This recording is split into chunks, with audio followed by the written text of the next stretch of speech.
Bonjour everyone, I am Yann, your favorite friendly Frenchman, and let me wish you bonne année, which means Happy New Year in French.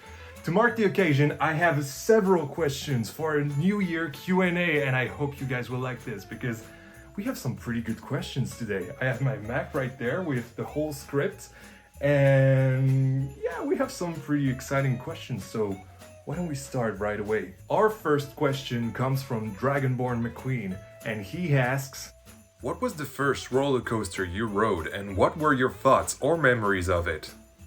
Honestly, I don't really remember my first roller coaster. My parents seem to agree that my first ever roller coaster was when I was 2 years old, which is pretty young, let's be honest.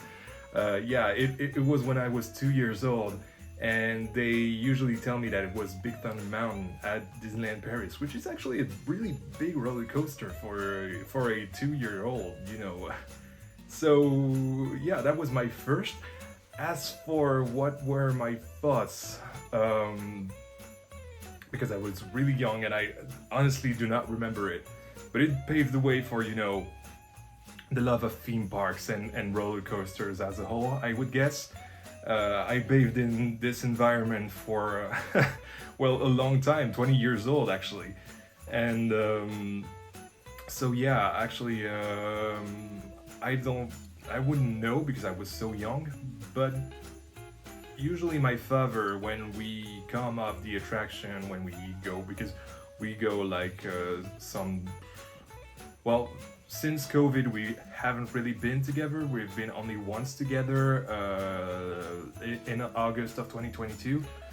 But usually when we come off the attraction, he always says to me, like, yeah, when you were little, you were so crazy when you hit the final brake run and everything, and you had a crazy face and everything. Because that last portion of the ride is really not intense, but you know, crazy. I don't know. The forces are not there, like, but the experience of it. You know, it's pitch black and you have bats hanging from the ceiling and everything, and they're in black light and everything, and you're crazy. You know, that last section is actually pretty freaky, and it seems like the train is going to derail. You know, so it's actually pretty freaky. So yeah, I would guess that I was pretty crazy coming out of this thing, and I would guess that I thought this was a pretty good experience because, well, 20 years later, here I am doing trips to Fantasyland and basically basing my old channel on roller coasters and Planet Coaster and everything, because you have to know that there was not my love for Disneyland. Well, technically, yes, at the time it was love for Disneyland, but also me bathing in this environment. But also when I was something like 4 years old, I discovered Roller Coaster Tycoon 1, and this really paved the way for my love of you know, not coaster simulators, but more theme park simulators, park sims as I call them. So yeah, you have those two things that intertwined with video games and actual real life thing, and I think it bloomed a lot in my imagination as a kid, and that's how I got here, I would say. So thank you for that question, Dragonborn. Okay, so next up we have King Dragon. Wow, we have a lot of dragons. King Dragon 38, who asks, how many baguettes do you consume weekly? Okay, so I'm gonna disappoint you here. I don't really eat baguettes, even though I've actually bought baguettes this week. But I don't really eat baguettes on, you know, a weekly basis or anything.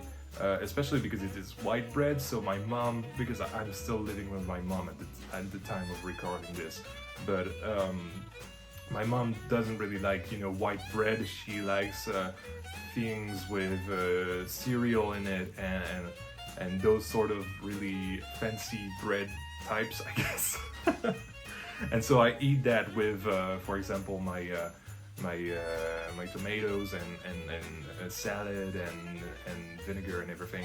And so it creates a sauce for the salad, and I basically dip my bread in that. And I really do like baguettes, but because in my household my mother has a big influence on what I eat, because she is really careful of that stuff. Well, basically I don't really have baguettes that often, but sometimes when I'm alone or and she's on vacation, or I just want to buy a baguette or anything, so I just go to the bakery, which is like 50 meters away from where I live, and I get a baguette or pain au chocolat as well.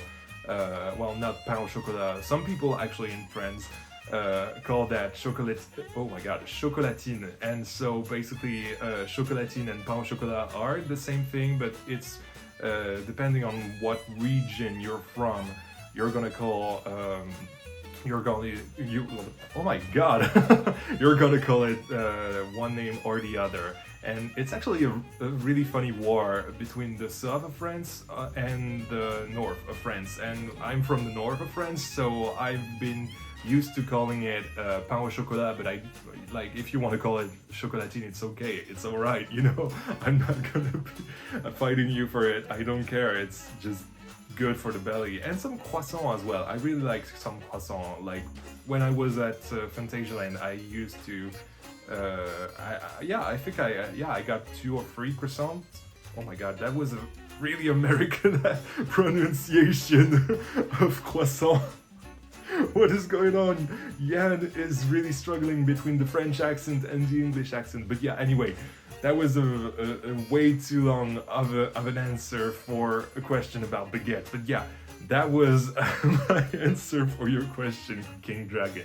So next up, who do we have? We have, oh yeah, my good friend First Drop Studios, who asks, what is a coaster experience you will never forget? Honestly, I feel like I've said honestly every single answer, I would say that the latest I've done, at Fantasyland, because that is literally the last park I've been to. I was supposed to go at Disneyland Paris, but that didn't came through. We might go in January, so we'll see. But yeah, all that to say that everything I've done at Fantasyland has been amazing. And what was the question again? Oh yeah, a coaster experience that I will never forget. I would say that this one would be Winge's Force, because I haven't done Fear, I think. Yeah, I've only done Force, and the secret ingredients on Winge's Force, they made me scream like in absolute terror. I was not like, even the POVs, most POVs actually stay in the dark, so you really do not know what's happening with the coaster when you're watching a POV, except for the parts that are lit up, because it's a building and everything.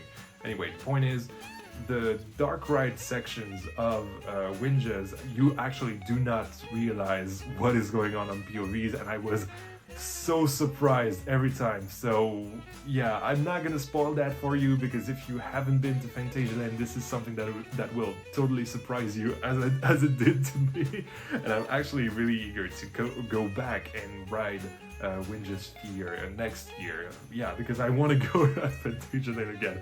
Not right now, because in November it was really, really cold, so maybe let's not go there during the winter, but once it's spring or summer or anything, I would totally love to go back to Fantasyland. So yeah, my favorite, well, not favorite, yeah, it should be favorite coaster experience, but my favorite, no, oh my god, stop saying favorite. The coaster experience that I will never forget is this at Fantasyland with Winges. Those secret ingredients just made me scream, like... And I was with 2 girls, 2 German girls who didn't speak English but wanted to get at the front of the car, and I went to the back then. And so yeah, that was they were laughing so hard because I screamed so hard. So yeah, this is definitely an experience that I will never forget. Our next question comes from NH99SVW, my good friend NH, who is helping me plan, well, everything with a World's Lake, my PlayStation community park, and we have a great team for that park. But that's not the point of the question. Let's see what he asks. What are the top 5 parks on your theme park to-do list? In no particular order, I would say Tokyo Disney Sea, the Efteling,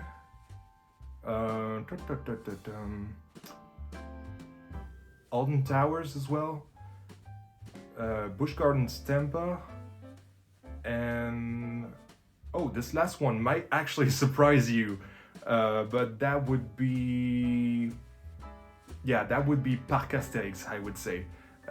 Even though it's in France and it's actually probably one of the closest parks, to where I live. But I would say that is definitely a park that I want to go to, because when I was a kid, we didn't go that often because this park is packed like with people, especially when you go during the summer or on holidays or anything. It's absolutely packed, and we couldn't go any other day, of course, when I was a kid. So yeah, I would say that Parc Astérix is a big one as well, because I have a lot of coasters. Like everything at Parc Astérix I've never ridden, like Pegasus Express, Tonnerre de Zeus, Godurix, Osiris. I've actually ridden the bobsled coaster, La Trace du Hura, and of course I would really like to go in 2023 for Toutatis.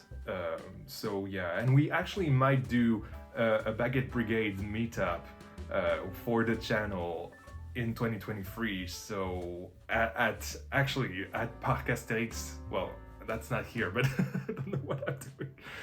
But the point is, yeah, we'll probably do that in 2023 once we have a release. Well, not a release date, because the coaster doesn't release, when it opens. Once we know when Toutatis opens and the whole area, we might start to plan this Baguette Brigade meetup. So yeah, and I would also like to, as I've said in the previous answer, that I would really like to go back to Phantasialand, because there are some things that I haven't seen. I haven't been to, the back of the park with the little calm section of the kids. I've only been so far as Crazy Bats, even though I haven't ridden that, and I would really like to ride that with the VR coaster, because I'm a real sucker for VR. I love VR. I love going at the virtual arena in Lille. It's an amazing experience. I don't know if I could do a video on that, but if I could one day, I will definitely do that. So we'll see. I may need some bigger, better hardware to do that, but we'll see. So yeah, that was the answer to the question. Again, it was a really long answer, but I like to waffle, even though waffles are Belgian and I'm French. Our next question comes from another great friend of mine, Sausagette, and he asks, Do you like a sausage in your baguette? Hold up, wait a minute. Wow. Ooh. Yeah, actually, I love that. That's actually the way that we French do barbecues. Like we, barbecue a chipolata or a merguez. And so a merguez is, and actually I don't know if you guys know what a chipolata is, but basically those are two kinds of sausages. So one is a more traditional sausage, but not like smooth looking in a way. And then you have merguez. This is actually something that comes from the north part of Africa, the Algerian country, yeah. There is only one Algeria. So Algeria, Morocco, Tunisia, and everything. So a merguez is basically lamb and a really spicy sausage. Yeah, that's a good way to describe it. And we basically take those sausages and cut a baguette open to put the sausage in there and eat it like a hot dog, basically, but a more French hot dog, if you will. So yeah, I absolutely love those things. My English tonight is, yeah, because I'm filming that tonight, whatever, bear with it. My English tonight is terrible. And he also asks, On a more serious note, what would your dream roller coaster include? Like what elements and theming? Actually, I have to write that down. So let me read that for you, okay? Okay, so I think it would probably be a Vekoma prototype flying coaster. It would be themed to Kukulkan, the Mayan feathered oh my god, that is pretty hard to say. The Mayan feathered serpent god, there we go, and it would zoom in the streets. That's not English, man. I literally just wrote that down. Zoom throughout the streets of a Mexican village, kind of like how Black Mamba does it in deep in Africa. Obviously, 1 or 2 0G rolls would be really cool if they were right next to a path. A few airtime hills like Fly does them, and the big element would be a non-inverting Cobra roll. I love those things. Like, there's only one in the world that has, I think, I don't know, I'm not really knowledgeable of every single coaster outside of Europe, but I know that Conda this is basically my favorite coaster of what I've ridden so far, and Conda has that, and it's such an amazing element. So I would really love to do that on a flying coaster. That would be pretty neat. I don't know how that would work, but we'll see. Anyway, where was I? Yeah, because I adore those things. I'm obsessed with them. You see, scripts like these are so much worse than what I do now. So, then windy stuff like Fly and voila. You have Kukulkan, a Vekoma prototype flying coaster, except that the first launch would be up a Mayan pyramid. Oh yeah, like a vertical launch, and to plummet down right after, like Fly does over the Charles Lindbergh, you know. Well, if you've ridden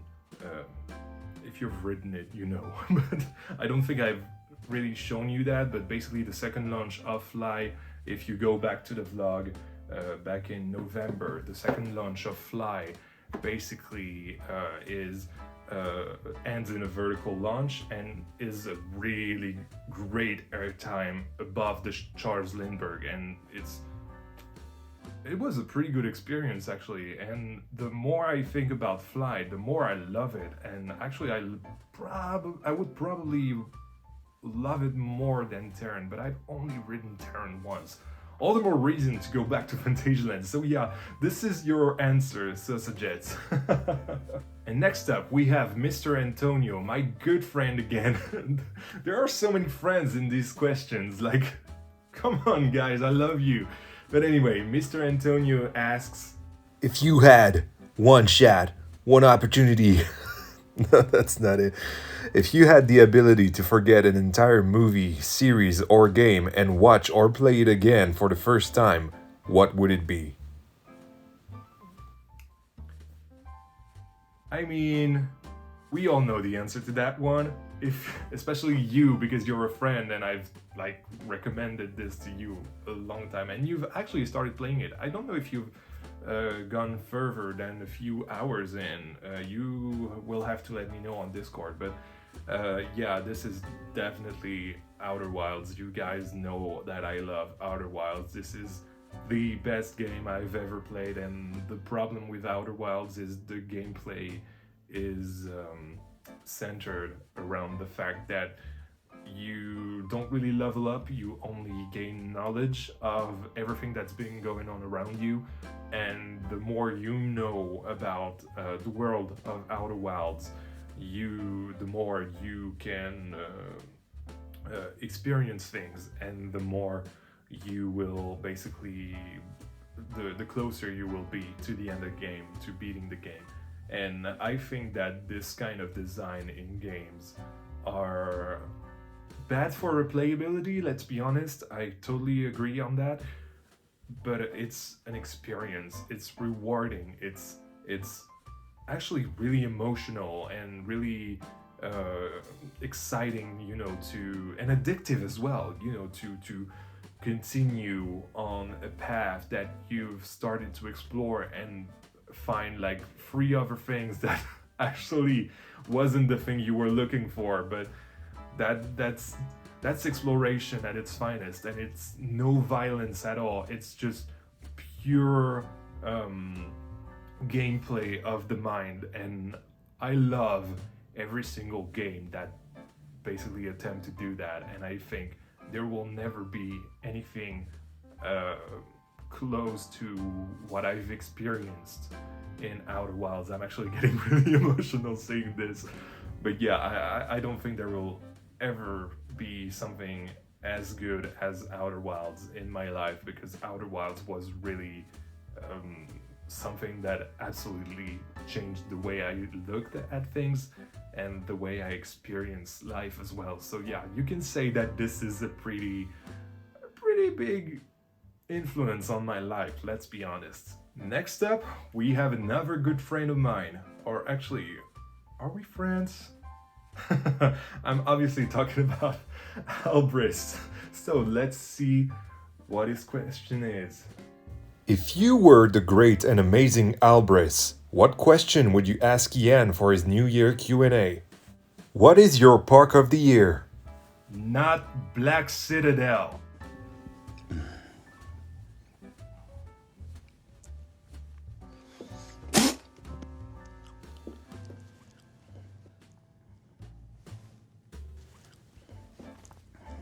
Next question. Archie McAllister asks, Do you prefer building coasters or theming, and why? Both is good. honestly, I like both. Like, sometimes I will have, ideas for the 2 of those things. Like, I will have coaster ideas and I will have theming ideas, but honestly, I don't prefer one over the other. It will be easier to make a coaster, or at least, the basic layout of the coaster, and not theming it, just to try things out, try new elements, try things that you're curious about. But ultimately, those things will serve me to, for example, we have Michael's Mustang in Simple Park, and yeah, Simple Park is actually coming back next week at the same time this video is premiering, so you guys be there, okay?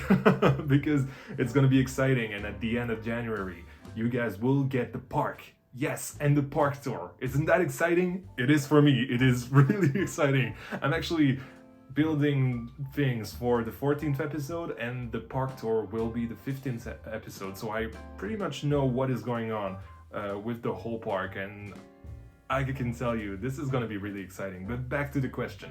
So yeah, the point is, with Michael's Mustang, I have the launch lift hill, and basically at first I tried the launch lift hill on Maverick style layouts at Cedar Point, but the launch lift hill was into a 0G roll. Oh, actually even a stall, now that I think about it.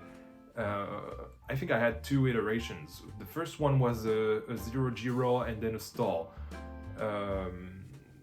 in the second iteration. So yeah, then that prototype was called Archangel, because I don't know, I'm always really inspired by, myths or biblical stuff, or, mythological creatures. It's just something that really speaks to me and that will probably help me in the next park. How's that for a teaser? Next up, we have Sandbox Builder, who's been a great supporter of mine. My great Dutch supporter. My great Dutch supporter. Yeah, I love this guy. He is amazing. Anyway, he asks, Do you prefer dark rides or coasters? Both. Both is good. actually, this is along the lines of the last question, but it's pretty different still. I would guess that I like both. Again, this is gonna be a running joke that I like everything about Planet Coaster. I even like triggering things, like, come on. I love triggers in Planet Coaster. They are probably my favorite things to do in Planet Coaster, even though they are pretty time consuming. But the point is so yeah, let's go into the dark rides, because when you're doing a dark ride, you have a lot of triggers to do, and I love that trigger work, to tell a story and have different effects to, envelop and immerse your guest, your visitor, or your player actually into an experience. And I think that for a coaster, this is the same thing. You have to immerse your guest in, well, again, visitor, player, whatever you want to call it, that person. But the point is that in coasters, it's the same. You also have to get an experience. But I think in Planet Coaster, it's more interesting to me to do a dark ride. Not because, well, actually, coasters as well, but if coasters are telling a story, for example, the Convergence told a story, Ibex told a story, Vendée Globe Experience as well, somewhat. Not really Bête de Gévaudan, but and now in Simple Park, so Caterpillar is like a basic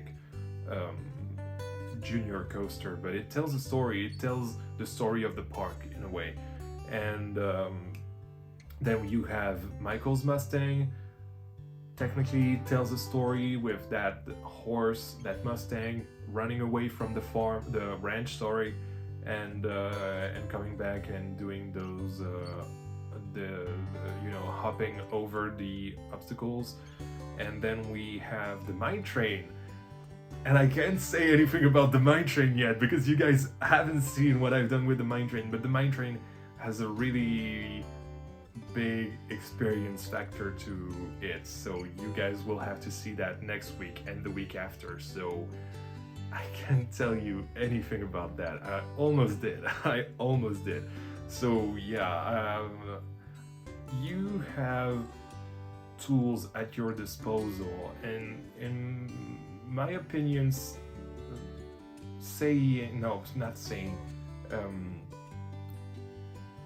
telling a story thanks to this medium, which is pretty weird, only Imagineering and Universal tell stories thanks to, well, not really, because you have Fantasyland and everything, but the point is, I want to tell stories. I grew up, at Disneyland Paris and watching all of those amazing coasters.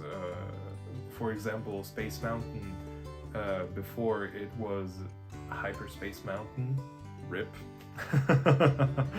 But it was an amazing experience because you went up the cannon into a bullet like a Jules Verne book, from the Earth to the Moon, and you just launched through the cannon and just met the moon and everything. It was such an amazing experience, and even Big Thunder Mountain. We have talked about that earlier in the video, and actually even Big Thunder Mountain has a big story factor to it, especially if you know the whole lore around Thunder Mesa. The whole Frontierland area is called Thunder Mesa, if you guys didn't know, and so it's just such an amazing way of telling stories, and that's what I wanted to do with Planet Coaster as a whole, and that's why Triggered Things really helped me to do this kind of stuff.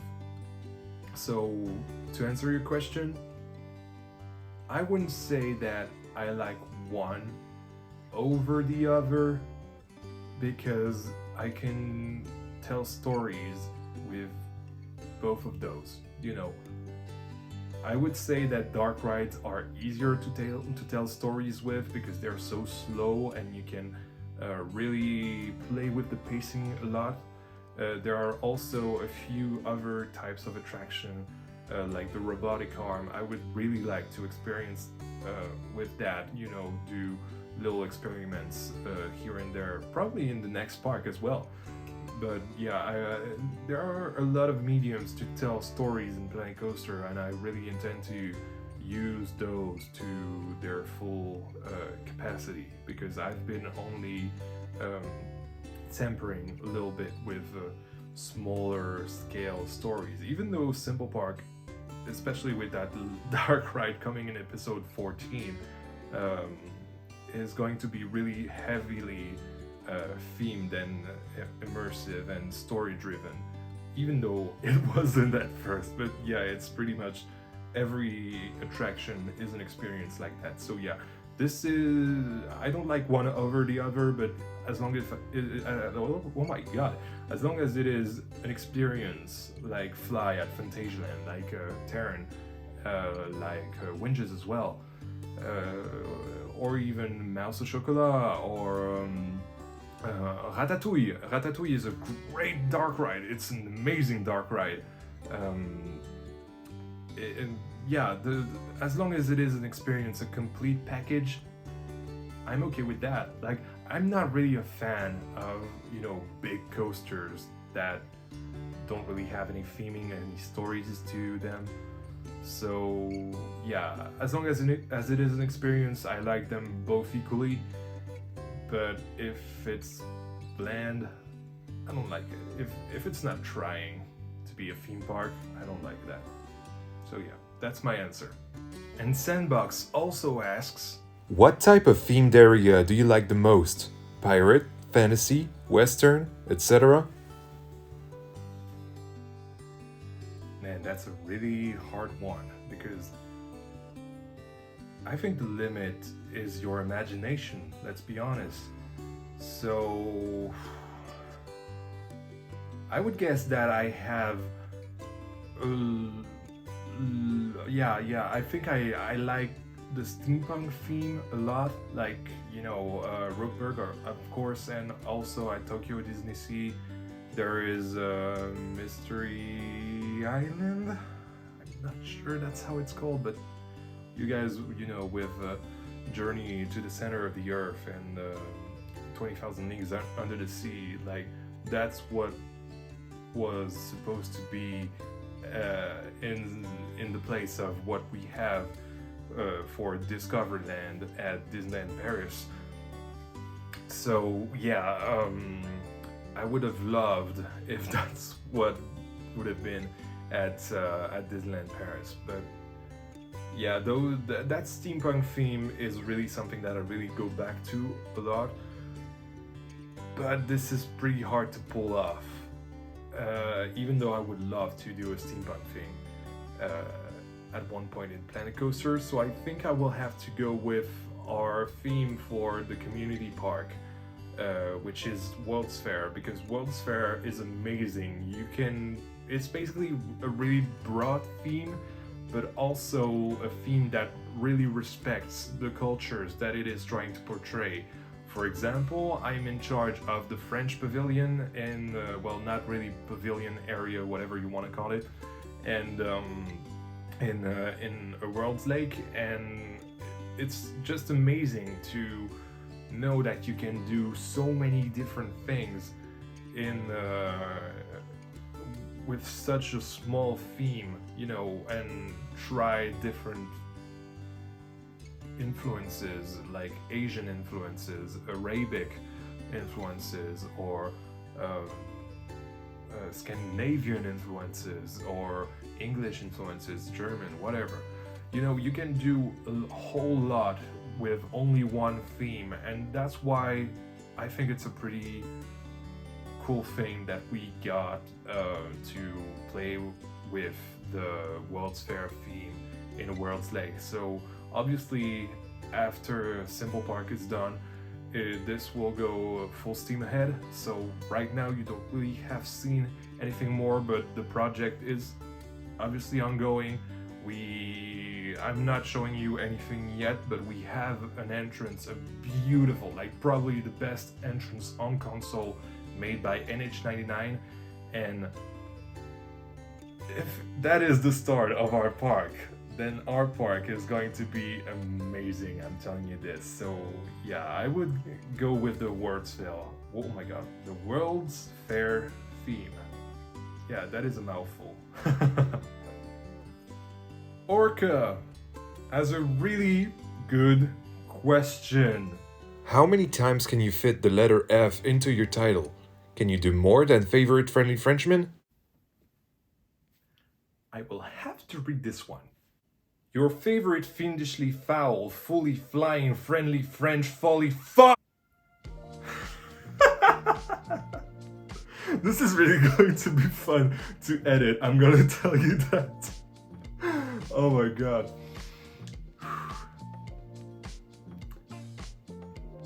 Next up, we have another good friend of mine. Sorry. Who is Corvus.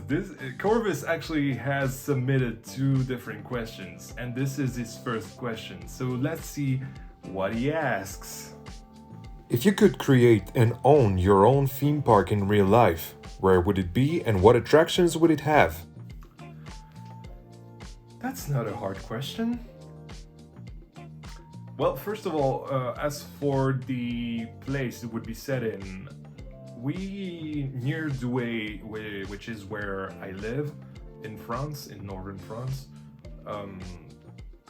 Near Douai, we have a city, a town called Hénin-Beaumont, and we also have a place called Noyelles-Godault. And basically, there is a big empty field. Well, that was a big empty field when I was younger, but the point is now it's not usable at all because there are wind turbines and warehouses for Amazon and so on. And so therefore, this was the location I had in mind for Parc Ciel Bleu actually. That's why Parc Ciel Bleu is actually located near Douai, and so that's probably where I would put the park, but that's not what I would do with the park, you know, with Parc Ciel Bleu. That's not a good park, let's be honest. If you do think this should be one of the top 10 park of the year, you're wrong. Just stop. Yeah, anyway. As for the park, I think it would be a mix between Phantasialand and Tokyo Disney Sea. I want the world-class attractions of Phantasialand, you know, the world-class coasters with really prototypey things that are literal marvels of engineering, you know, with Black Mamba and with Terran and with Fly. Fly is probably the most engineeringly, that's not a word, the most, let's say this is a word, the most, I can't even say it again, the most engineeringly pleasing and technically, there you go, technically impressive ride of the entirety of Phantasialand. But we also have Winges. Winges is technically really impressive with its secret ingredients. I love to talk about Winges' secret ingredients. I'm never gonna tell you what it is. Actually, Actually, I should, because you guys should have watched the vlog. Well, actually, if you guys want to know what the secret ingredients are, yeah, because there are several, you will have to watch the vlog. There you go. I'm not telling you here. There will probably be a pop-up, or maybe I'm lazy. I don't know. I will see. This is New Year's Eve after all, so I should not be doing that. Anyway, so yeah, that would be a mix between the two parks, and yeah, I would like this because Fantasyland is immersive, but it's pretty compact, you know. If Fantasyland had the room of Tokyo Disney Sea, then oh my god, that would probably be the best park ever, you know, the best theme park ever. Because Tokyo Disney Sea, of course, it's not really Disney, but it's family orientated, and I don't know, those rides aren't that good. Like the dark rides are phenomenal, but it needs a lot of frill coasters to it, in my opinion. Like the Indiana Jones, clone from, actually it wasn't Gerstlauer. I always thought this was a Gerstlauer, but I have actually learned that this was actually an Intamin. Yeah, that was shocking, because for my whole life I thought this was a Gerstlauer, but no, it's not. But yeah, so this is not enough for thrill seekers. So yeah, I would say yes, that Tokyo Disney Sea with Fantasyland caliber, Fantasyland's caliber of rides. Yeah, that would be my theme park. That would be cool. I couldn't say like the precise attractions there would be, but actually that would probably be what I'm attempting with my next park, but on a smaller scale, of course, because, you know, console. But yeah, that's probably going to be what is going to happen with Explorer's Landing. So it's going to be a weird period for Planet Coaster for me, because I will work on a World's Lake on one hand, and I will work on Explorer's Landing on the other. So yeah, that is going to be a weird period for me, but it's going to be a really exciting and busy period for me. So yeah, stick around if you want to learn more. Our second to last question is from Theme Park Gamer, and they ask, would you consider making a Discord server?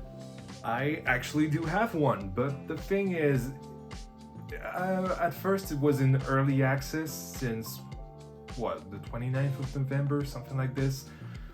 And at first I thought it would be a public server, you know, a community server centered around my channel. And as I was making it, because at first I needed a place to plan things around a World's Lake, the community park. And yeah, I quickly realized that by making the server, I didn't really want to do yet another community server with a lot of people, hundreds of people, let's say, like Maddie's server, or Corvus's server, or the Planet Coaster console server. I love those. I've spent a lot of time on those, and this is actually the way that I've met a lot of you guys. But the point is, I don't want to copy that. You know, I don't really want to copy that. I don't want to do another thing like that. And so I'm fine with having a few of my friends there. I think we're around 20, 25 maybe at the moment of recording this. And so yeah, this is probably better if I keep it private. I'm sorry, I'm going to disappoint a lot of you guys, I know, but I'm not gonna make a public Discord server. I've discussed this with a lot of people in the Discord, in my Discord of the Baguette Brigade Discord, but yeah, this is final. My decision is final, and we'll keep that server for, you know, to be private, let's say. Yeah, let's say private. and to plan projects like a World's Lake, for example, because that's way easier to plan if we have this. So yeah, there you go. I hope this answer doesn't really disappoint you that much, because you can still find me as a mod on Corvus's server or on Maddie's server. If you're here at the premiere, there might be some people that are mods there, and I'm a mod there, so I will probably send you the link for both of those servers if you want to chat with me. But yeah, I will keep the Baguette Brigade server for my really close friends in the community. So if you're actually in the Baguette Brigade server, this is actually a great honor to have you as one of my baguettes. You're essentially one of my closest friends in this community, and you're great, so thank you. I'm thinking of especially my mods, Radspit, Shandycoot, oh my god, I'm so sorry I butchered your name, Corvus obviously, and Shane Turner as well. So thank you guys for being my friends. This is great, having met so many of you guys, and you guys are wonderful. Let's be honest, you guys are wonderful. This is probably the most wonderful community that exists in video games, but even having this small group of friends is just one of the best feelings in the world. So yeah, that's why I want to keep this server private, so that I can keep that and keep that as a refuge for each and every member of that server. And last but not least is another question from Corvus, who asks, What would be your dream theme park related trip? Money doesn't matter. Well, it would be a trip around Europe, because as a kid, that's what I wanted to do. That's a lifelong, my life isn't that long, I'm 22 years old. But yeah, the point is, this has been a childhood, teenagehood dream of mine, to go around Europe and just try every single park out there. Well, not every single park, but the most notable parks out there would be great. With some of you guys, actually, some of you from the Baguette Brigade, you Corv, actually, you can join as well. And I know we have to visit Alton Towers and Fort Park, so yeah, that's probably something that we'll have to do in 2023. We'll have to see that. But yeah, we'll also have the Parc Astérix meetup, and I would like to go to the Hefteling and to Phantasialand as well again. And that would be pretty great, because then it's overseas, or like tens of thousands of kilometers away from where I live. Like Tokyo Disney Sea would be one that I would love to do, and Busch Gardens Tampa as well. Busch Gardens Tampa might be doable actually in 2023, but Tokyo Disney Sea, I think I will wait for 2024 to go there. So yeah, that would be my dream trip, actually, to go around Europe with some of you guys and actually meet some of you guys where in your home countries. That would be neat, wouldn't it? Yeah, actually, that's an idea that's hatching something in my mind. Huh. We'll see. That was a really great question, actually. And actually, Corvus, if you want to join me, you might need to plan something, man. But yeah, this has been it for this New Year's Q&A. I hope you guys liked it, because I think we've been going around for a while now. So yeah, thank you guys. Again, Happy New Year, Bonne année, as we say in French. And yeah, if you like this episode, well, not an episode, but whatever, if you like this video, please like it and tell me in the comments why you liked it, and also consider subscribing, because in 2023, it's gonna be my year. I'm gonna tell you that. Yeah, I've got a few cool things planned, especially on the Planet Coasters department, and I've got also a few baguette plays. I know they're not as oh my god, as successful as the Planet Coaster videos, but they've been quite successful, especially those little indie games, Lost in Random and 12 Minutes. So I think I will go down that rabbit hole a little bit more. So yeah, thank you guys so much for watching, and yeah, consider subscribing if you want to see that. This has been Yann, your favorite friendly Frenchman, and Happy New Year, and see you in the next one. À bientôt!